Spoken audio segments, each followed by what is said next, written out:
Hi creators, പുതിയൊരു വീഡിയോയിലേക്ക് സ്വാഗതം. ഇന്നത്തെ വീഡിയോയിലൂടെ ഞാൻ പറയുന്നത് ഒരുപാട് പേർക്കുള്ള ഒരു സംശയമാണ്, ഒരു ദിവസം നമുക്ക് എത്ര വീഡിയോ അപ്ലോഡ് ചെയ്ത് പബ്ലിക് ആക്കാൻ കഴിയുമെന്നുള്ളത്. വളരെ ഇമ്പോർട്ടൻ്റ് ആയിട്ടുള്ള ഒരു കാര്യമാണെന്ന് തന്നെ പറയാം. കാരണം പണ്ടൊക്കെ ഒരു ക്രിയേറ്റർക്ക് ഒരു വീഡിയോ എന്ന് പറഞ്ഞു കഴിഞ്ഞാൽ ലോങ് വീഡിയോ മാത്രമാണ്, അത് ഇങ്ങനെ ഷൂട്ട് ചെയ്ത് എഡിറ്റ് ചെയ്ത് ഉണ്ടാക്കുക എന്ന് പറഞ്ഞു കഴിഞ്ഞാൽ കുറച്ച് ബുദ്ധിമുട്ടായിരുന്നു. എന്നാൽ ഇപ്പോൾ നമുക്ക് ഷോർട്സ് ക്രിയേറ്റ് ചെയ്യാൻ കഴിയും. വളരെ ഈസി ആയിട്ട് നമുക്ക് കുറഞ്ഞ ലെങ്ത്തിൽ ഒരുപാട് വീഡിയോസ് നമുക്ക് അപ്ലോഡ് ചെയ്യാൻ കഴിയും. അപ്പോൾ ഇവിടെ ഒരു സംശയം, നമുക്ക് ഷോർട്സ് ആണെങ്കിലും ലോങ് ആണെങ്കിലും എത്ര വീഡിയോസ് അപ്ലോഡ് ചെയ്താൽ കഴിഞ്ഞാലാണ് യൂട്യൂബ് റീച്ച് ആക്കുക എന്നുള്ളൊരു സംശയം ഉണ്ടായിരിക്കും.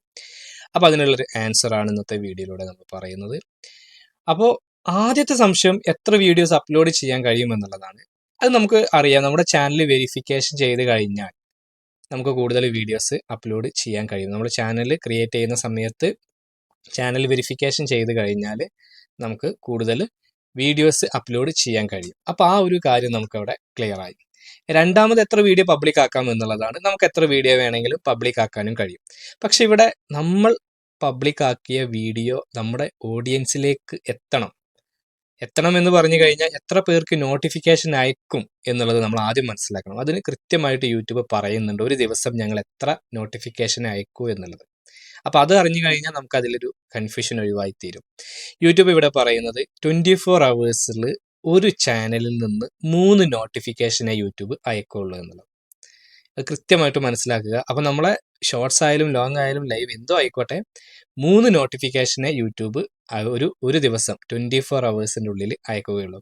അപ്പോൾ നമ്മൾ 3-ൽ കൂടുതൽ വീഡിയോസ് ചെയ്ത് കഴിഞ്ഞാൽ നമുക്ക് വീഡിയോ ചെയ്യാം, പബ്ലിക് ആക്കാം, നോ പ്രോബ്ലം. പക്ഷെ നോട്ടിഫിക്കേഷൻ 3 വീഡിയോൻ്റെ മാത്രമേ പോവുകയുള്ളൂ എന്നുള്ളൊരു ലിമിറ്റ് അവിടെ ഉണ്ട്. ഇവിടെ തന്നെ നമുക്ക് മറ്റു കാര്യങ്ങളും കൂടി കണക്ട് ചെയ്ത് പറയാം.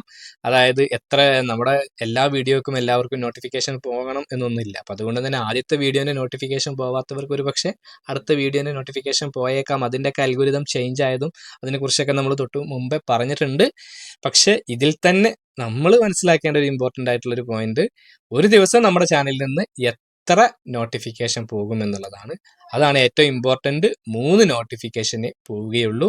അപ്പോൾ ഈ ഒരു കാര്യം നിങ്ങൾ മനസ്സിലാക്കുക. നിങ്ങളുടെ ചാനലിൽ എത്ര ബാക്കപ്പ് വീഡിയോസ് ഉണ്ടെങ്കിലും അതുപോലെ നിങ്ങൾക്ക് എത്ര ഷോർട്സ് എത്ര ലോങ് ചെയ്യാൻ കഴിയുമെന്നുണ്ടെങ്കിലും ഒരു ദിവസം നമ്മൾ പബ്ലിക് ആക്കുന്ന വീഡിയോൻ്റെ 3 നോട്ടിഫിക്കേഷനെ മാക്സിമം പോവുകയുള്ളൂ. ആ ഒരു ലിമിറ്റ് യൂട്യൂബ് വെച്ചിട്ടുണ്ട്. അപ്പോൾ ഈ ഒരു കാര്യം നിങ്ങൾക്ക് ഉപകാരപ്പെട്ടു എങ്കിൽ തീർച്ചയായിട്ടും നിങ്ങൾ ഈ ഒരു വീഡിയോ ലൈക്ക് ചെയ്യുക. നിങ്ങളുടെ കമൻറ്റുകൾ, അതായത് അഭിപ്രായങ്ങൾ, നിർദ്ദേശങ്ങൾ, സംശയങ്ങളൊക്കെ താഴെ കമൻറ്റ് ബോക്സിൽ രേഖപ്പെടുത്തുക. നിങ്ങൾ ആദ്യമായിട്ടാണ് ഈ ചാനൽ കാണുന്നതെങ്കിൽ ചാനൽ ഒന്ന് സബ്സ്ക്രൈബ് ചെയ്യുക, കൂടെ ബെൽ ബട്ടൺ കൂടി അമർത്തുക. അപ്പോൾ മറ്റൊരു യൂസ്ഫുൾ ആയിട്ടുള്ള യൂട്യൂബ് ടിപ്സുമായിട്ട് നമുക്ക് വീണ്ടും കാണാം. അതുവരെ ബൈ.